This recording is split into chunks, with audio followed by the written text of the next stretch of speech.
Hello. Good evening. We are good evening here in London, and good morning, good afternoon, wherever you may be in the world. I am Rebecca Nichols. This is my podcast, Real Treats. And today I'm going to be sharing a little bit about PTSD. It is PTSD Awareness Day over in the States mainly, I think. But it was raised this morning, actually, by a post I put on Facebook. And another lady who's been following me for a while, and we've been engaging in contact with each other, posted something as well. And I was just kind of like, yeah, this matters, and we need to talk about this. We need to raise awareness. We need to care. We need to show people we care. We need to have empathy for those who are going through post-traumatic stress from whatever it may be. Those who've gone to war, I know, is a big one. Coming back from something like that is very traumatic. Those who've encountered trauma throughout their life due to things that have happened to them in their childhood or in their adulthood, or some of the things that they may have witnessed.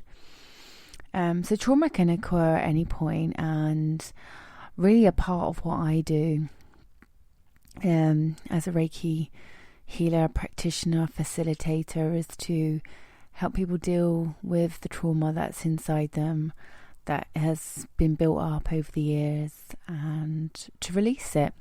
And this is something that we can all do, not just hands-on healing, but through affirmations, through meditation, through yoga, through just taking a day off and just laying in a hot bath with some nice oils. I kind of like that. I'm actually looking forward to having a bath tonight with some oils, because that's my therapy. And there's various different methods of therapy that I use for myself, and it's important.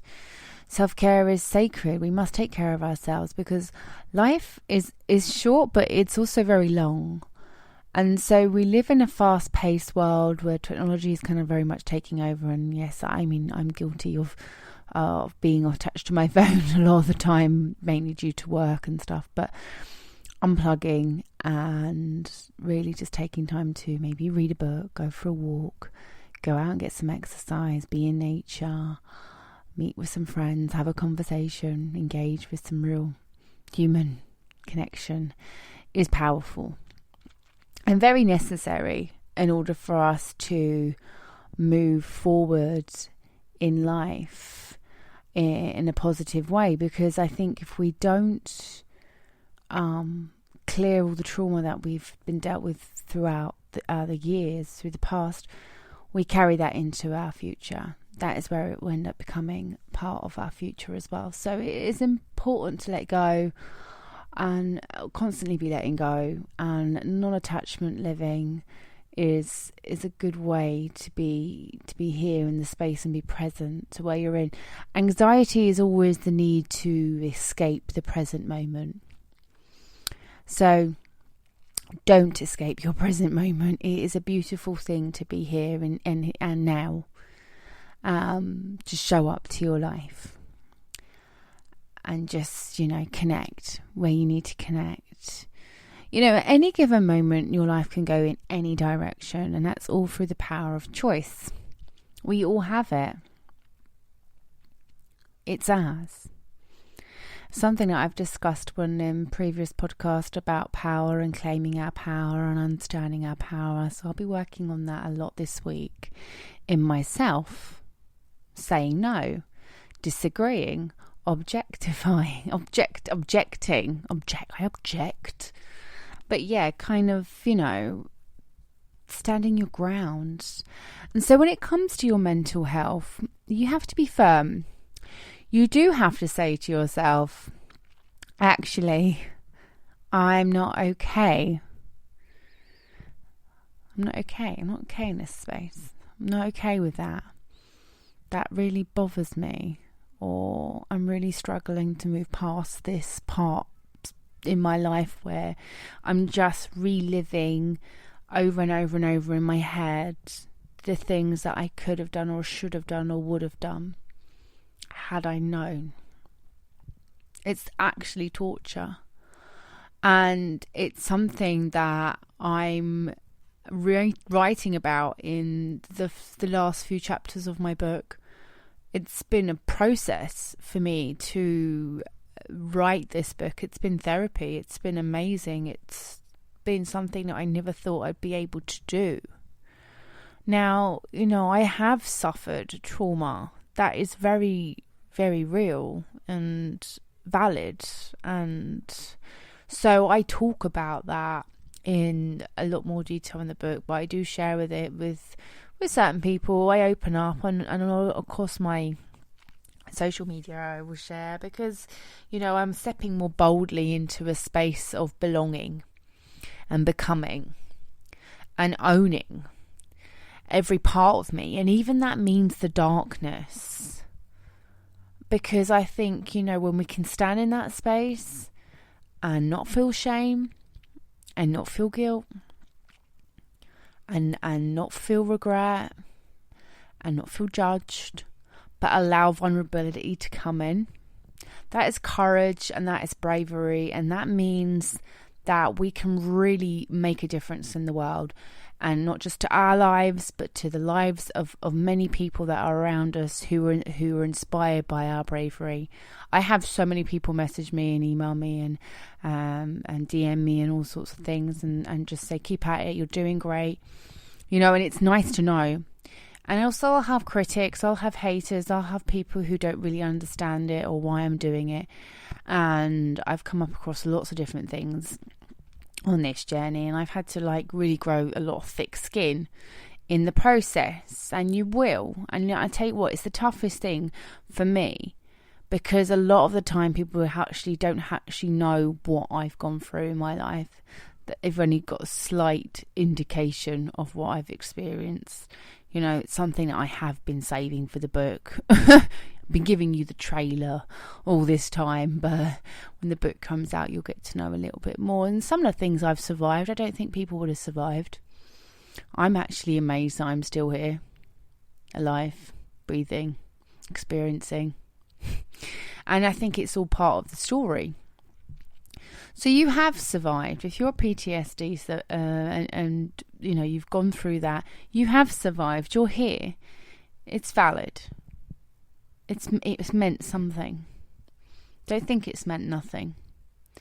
Because I hope that we can all be free from stress and trauma. I believe in the world where we won't have to encounter it. That we won't need counselling and Reiki and all these other things to make us feel whole and complete, that wars won't be necessary, and all these other tragedies that have happened. With me, it was various amounts of abuse and neglect from very young, so that was a big part of the way I felt about myself. And growing up, it was just a whole self-sabotage of toxicity after toxicity in terms of relationships and friendships, and struggle after struggle. So it was just a knock-on spiraling effect. And you might find that be the case with you.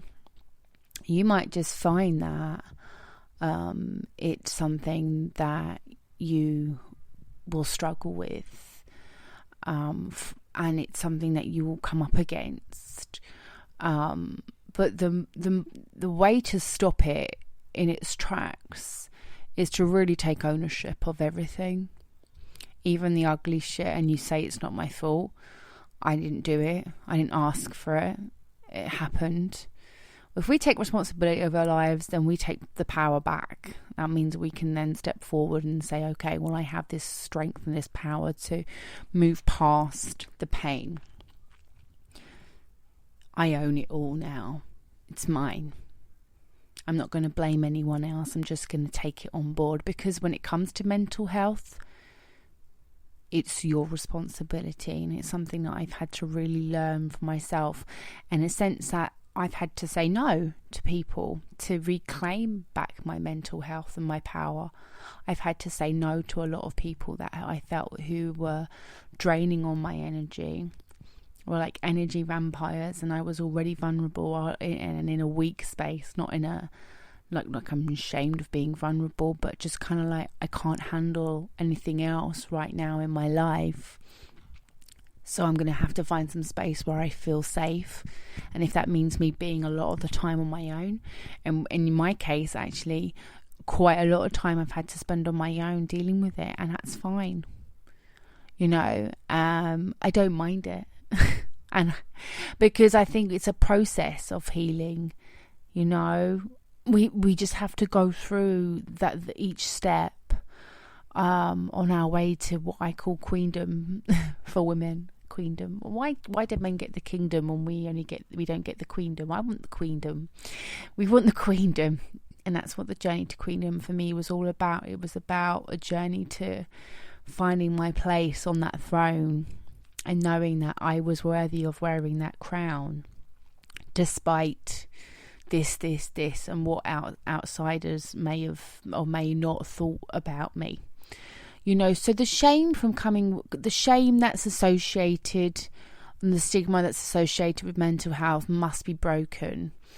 And I think when more people are willing to be courageous and step into a space of authenticity and vulnerability and kind of go, hi, this is me.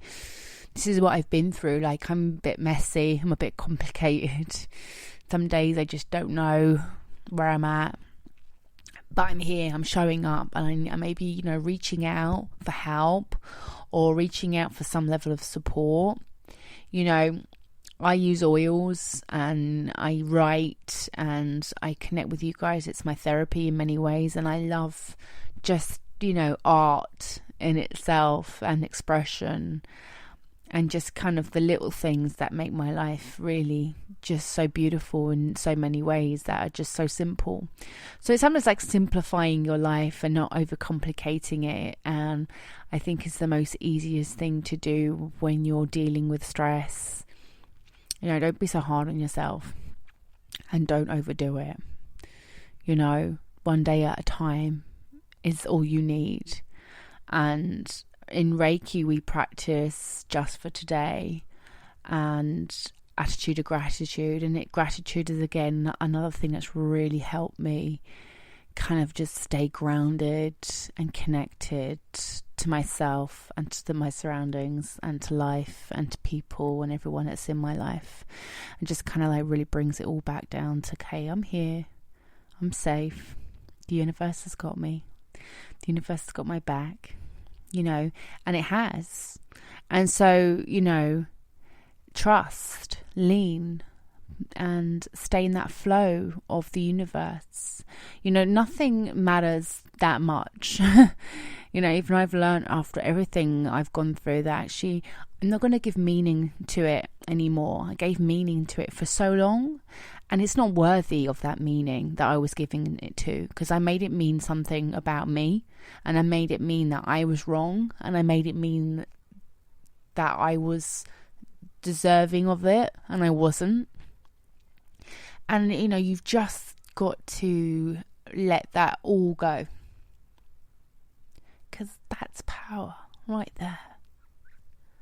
Just to let it all go. And you can.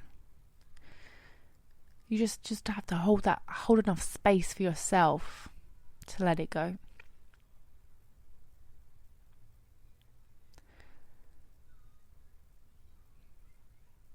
Yeah, just let it go.